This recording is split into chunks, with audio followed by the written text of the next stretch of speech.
She's alive! Alive!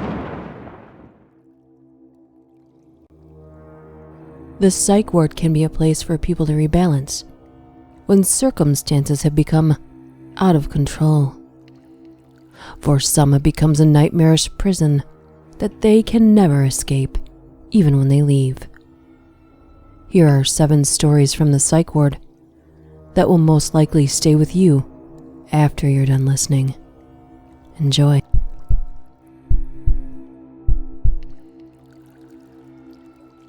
I was a pharmacy technician at a hospital with a psych ward.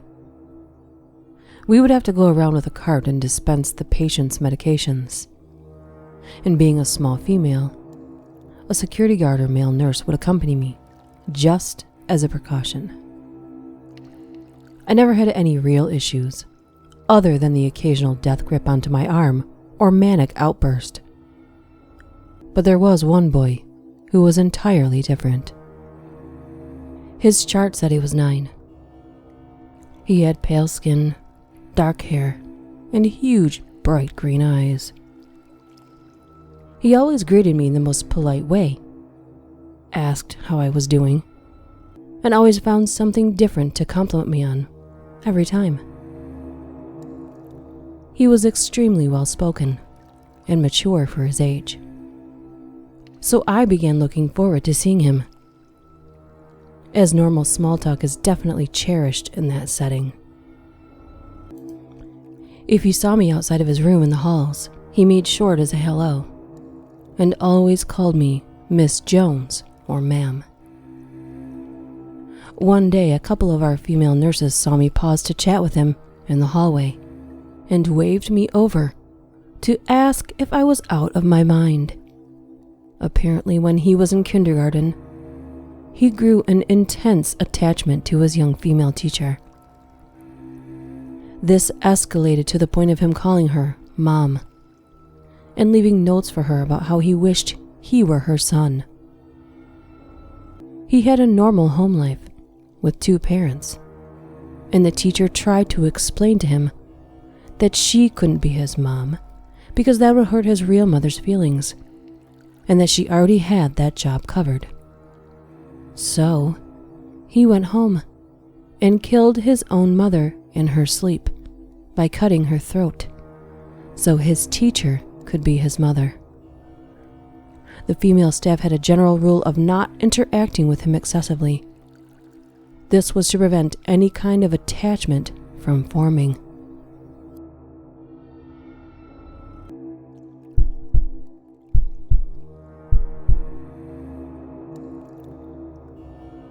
My mother told me this story from her time at a neuropsychiatric ward while she was in grade school. She was making her routine room checks and happened upon the most horrific scene I've ever heard of. This was during the night shift, and generally, all the patients' bedroom doors should be closed. My mother turned a corner and noticed an open door. She saw a staff member's legs on the floor, halfway out of the doorway. When she looked into the room, she saw the patient, a woman with a severe postpartum psychiatric disorder, who had just gouged both of her own eyes out with her bare hands. She was sitting cross-legged on the floor, holding her eyes in her hands. The first staff member to witness the scene was now lying face down on the floor. Had a heart attack when he first witnessed the woman while he was making his rounds. My mother screamed for help and frantically tried to perform CPR on the staff member. All the while, the woman just sat there, calmly, holding her own eyes.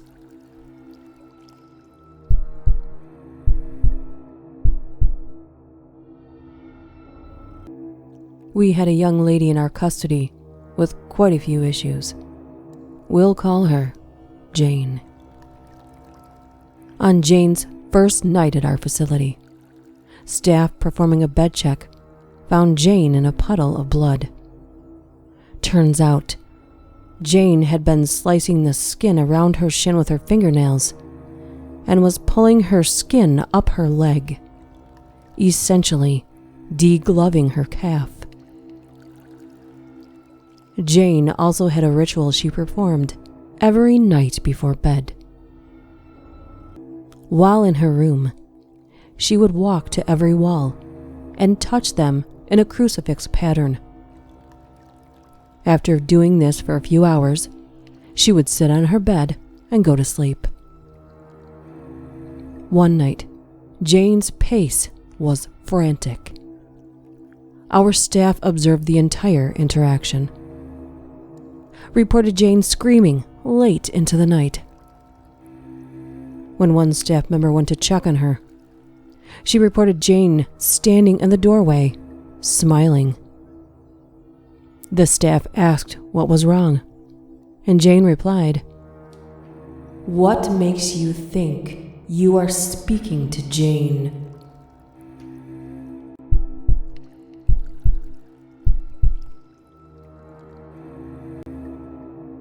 I was working an overnight shift on an Alzheimer's ward at a nursing home. It was about 2:30 a.m., and I was making my rounds, peeking into the rooms to make sure the patients were where they should be. I went into one room. The woman, who was 83 years old, was sitting straight up in her bed, staring at the wall. I slowly walked into the room and calmly asked her if she wanted to lie back down. She turned her head slowly, looked me right in the eye and said, "They're coming for you, dear." Then she started laughing. I'm talking full-on hysterical, insane cackling. I almost pissed myself right there. She finally calmed down, and I got her to lie back down. When she was about to go back to sleep, she looked at me again and said, "I'm going to miss you when they take you," and went right back to sleep. I was terrified the rest of the night.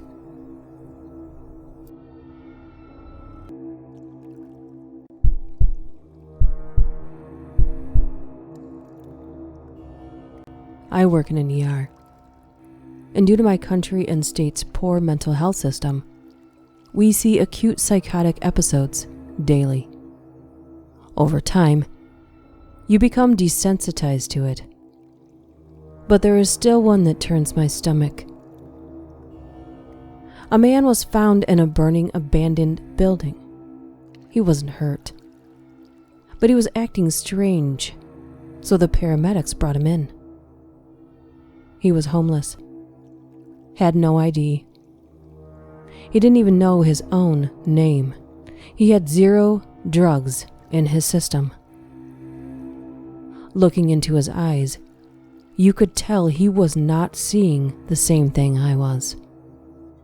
As I'm trying to get his name or anything out of him, he keeps telling me he was a pilot for the Air Force and flew experimental airplanes because he could withstand the G-force and his blood was naturally thin. The blood tests that measure this actually were fairly higher than normal, but not elevated to the point that he was on medication for it. So he wasn't making that up. I was at the desk telling a coworker about the stuff this guy was saying when a resident overheard me. He himself was former Air Force as well, and he looked like he had seen a ghost. As soon as I mentioned the name of the base, this doctor freaked out. He said that that city and base has no roads in or out, and a lot of top secret testing goes on down there. He said that you don't know about it unless you've been there. He told me not to talk about it or make a big deal, which gave me an even weirder vibe.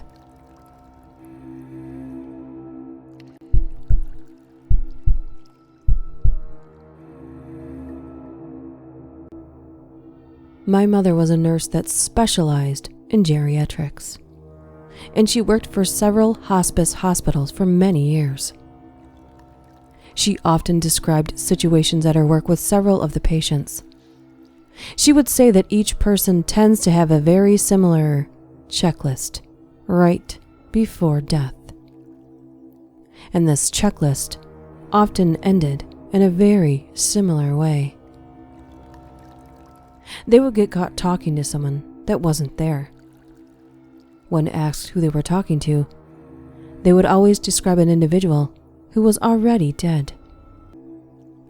When asked what they were talking about, they would say that their relative wanted to know if they were ready to move on. A pretty common response would be, "Yes. They said that they would take me tomorrow at 3. It would often happen that they would die at the exact time their relatives quoted.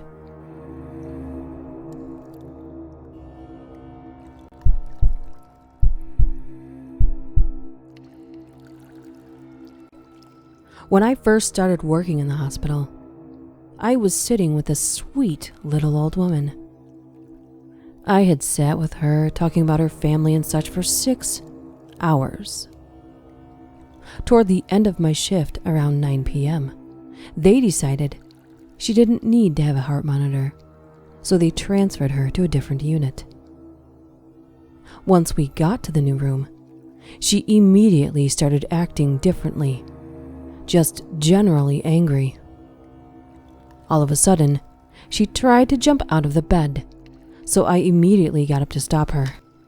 She started screaming bloody murder about how her house was on fire and her family was inside, and she needed to get them out. I tried to calm her down, but to no avail. She started yelling at me about how I'm going to rot in the flames of hell because God told her so, and how I was responsible for her family's death. Staring deep into my eyes, she told me all about how I will burn in eternal flames and that I was filled with evil. I thought, okay, at least she isn't worried about her family or trying to get out of the bed. But then she started screaming at the top of her lungs in what I can only describe as Latin, or maybe even gibberish. She then ripped out her dentures and threw them at me, and pulled back all of the skin on her face into this long, stretched out, creepy smile. She then let out a blood-curdling scream, while her eyes rolled back into her head like some sort of possession scene out of a movie. Just as she let up, my relief came into the room. I wished her luck and booked it out of there. The second I got off the unit, I called my mother and cried for about 15 minutes. And sometimes I still think of her stretched out face.